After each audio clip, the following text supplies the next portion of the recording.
Hello everyone, Jason Alea back here again. And today I want to talk about two old franchises that have been getting popular again in recent years. And that is the Jurassic Park or Jurassic World franchise and the Star Wars franchise. Now, truth be told, I love these two franchises. They were my childhood. Though Star Wars came a little bit after Jurassic Park, I still love this franchise to death. And Jurassic Park, I don't know where I would be without this franchise. This is what made me interested in movies and everything, and dinosaurs. And so I have more of a connection to this. But in 2015, Hollywood decided to release new movies from these franchises, Jurassic World and The Force Awakens. Now, both of these films received positive reviews, though The Force Awakens received much greater critical acclaim than Jurassic World, where people thought that Jurassic World was a fine addition to the franchise, or a really good movie just with problems and not as good as the original. It still made a lot of money, $1.6 billion. But not only did The Force Awakens receive much more critical acclaim, it managed to gross $2 billion in such a crowded year for films. You got Terminator Genesis, Avengers Age of Ultron, you got the Minions, all that stuff. So it was really surprising for this movie to come out and get this much hype. And it was the most hyped film of all time, even more hyped than Jurassic World. You know what? It actually made a lot of sense. People were excited because the prequels are not that good, apparently. And then we had to see how these two franchises will play out with their sequels, and which sequel proved to be the more successful. I will have to say Fallen Kingdom. Yes, Fallen Kingdom. Probably the most divisive film in the Jurassic Park franchise, managed to have a much better response than The Last Jedi. Oh my goodness, what world do we live in? Now, critics seem to be divided on Fallen Kingdom, and so did audiences. Not a lot of people like it. But there's one thing that not The Force Awakens, that the Fallen Kingdom managed to not do, where The Last Jedi somehow managed to actually do. And that is, divided the fan base so much to where they will absolutely hate every decision coming forward. That's what The Last Jedi did. It left such a bad taste in people's mouths, especially with the filmmakers and how they treat their audiences, the direction that they took the franchise. It just left a bad taste in people's mouths, in the way that Disney is still handling it to this day, and making people less interested to go see their movies now. The Rise of Skywalker, though it made $1 billion, became one of the lesser films, not just critically, but also box office wise. And it still made $1 billion, but it became one of the lowest grossers in the franchise. Like, how do you manage to do that? And where Fallen Kingdom succeeded was that even though it was divisive as a film, its ending left people interested in saying, wow, they're going to do this idea, something new, something fresh and unique.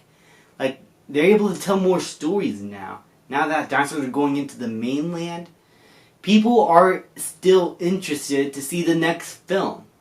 And that's what I heard from a lot of bad reviews. Even though they say that they didn't like the film, they were still interested to see where the franchise will go. Though they're not sure if it's going to be living up to the promise that they're supposed to be keeping.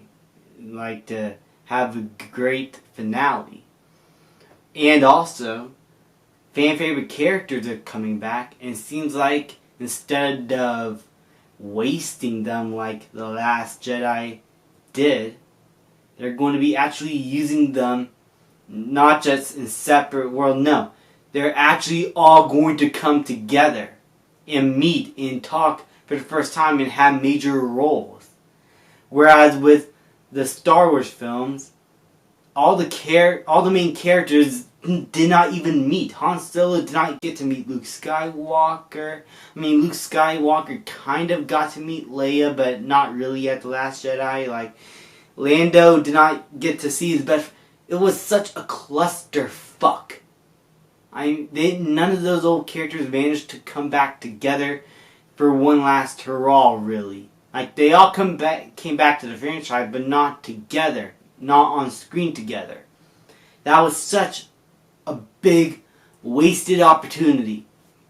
Whereas it seems like with the newer films for Jurassic Park, they're building up to that reunion where they're all actually going to have screen time together. And leaked set photos confirm that they are going to be all together, especially with the newer cast. And they're probably going to have certain discussions about how the dinosaurs are living now, what are the consequences of what they've done in the past. Like, this is such an interesting concept. So, and also, the fact that they're trying to add in more animatronics than usual in the films to have more realism, that is what you want. Really. They're just giving people what they want. People complained there was a little less animatronics in the first Jurassic World. We want more of them, even though we did enjoy this film. And even though Fallen Kingdom was not that great, they at least listened to their audience. And some of the dinosaurs that they needed to have animatronics for, like some of the Stegosaur close-ups or Velociraptors or T-Rexes or Indoraptors, they had animatronics. Yeah, they might add a little bit of CGI over it, but you could tell sometimes that it's still an animatronic body there. So, with the Jurassic World franchise, those people, despite the quality of the work that you might have an opinion on, are still managing to respect and listen to the audiences and just try to make the best stories that they can. Yeah, getting to the actual film that Colin Trevorrow wanted to make at the beginning proved to be a little tougher than what he hoped for because of the divisive nature of Fallen Kingdom. But he's still managing to get to that point in a cohesive way and in a way that doesn't have the audience go at it in a war. And even though the movie was divisive, nobody, at least that I met or seen online, told each other in the Jurassic Park community, hey, you're stupid to like this film, or you stupid to not like this film. No. Everyone was kind of respectful about everyone's opinions about this movie, whether they liked it or not. Whereas with Star Wars, holy shit, it's a civil war. Like, I do not want to be a part of that franchise anymore by how it is being treated now, especially in the fan community, even though it is understandable why everybody's in a civil war. Because the studio Disney and Lucasfilm caused that war to be divisive and for people to call each other stupid or not. It was the studio's fault to not have a clear vision or a plan. Whereas with Jurassic World, they have a plan.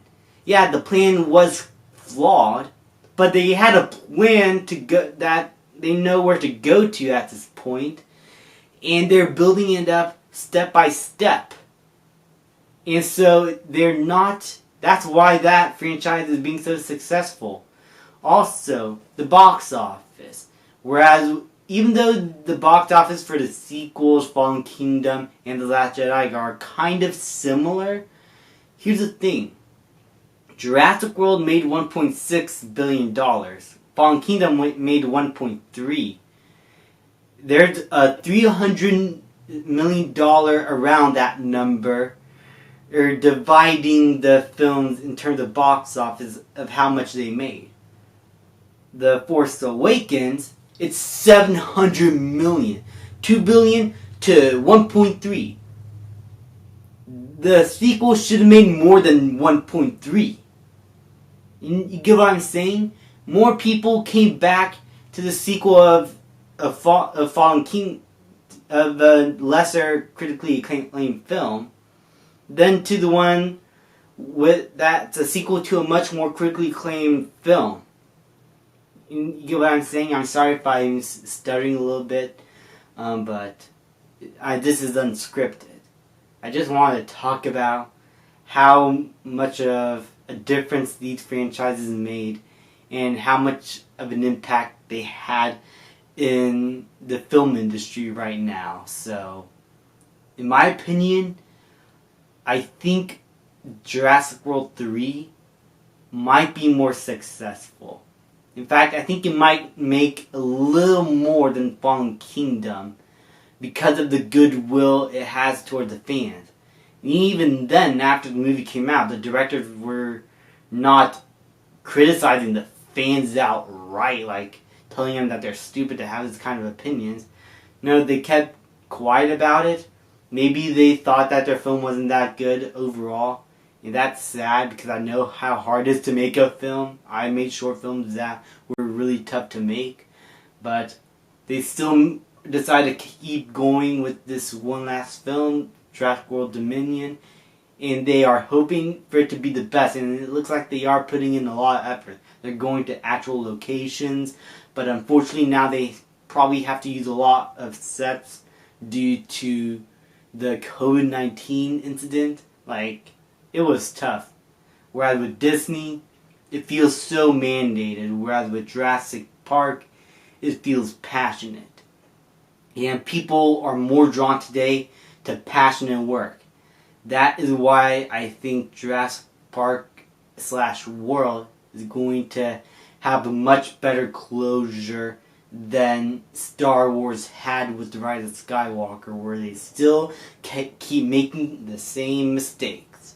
So, that's unfortunate for Star Wars fans, but for Jurassic World, I still see a bright future ahead. Even if Jurassic World Dominion is not that good of a movie, I don't expect it to have the entire fan base hating Jurassic Park outright like Star Wars had with its fans. So, overall, these are just my thoughts. These are just what I want to talk about. Let me know what you guys think, which franchise is going to have a much better impact than each other, Star Wars or Jurassic Park. Let me know what you guys think in the comments down below, and I'll see you guys next time.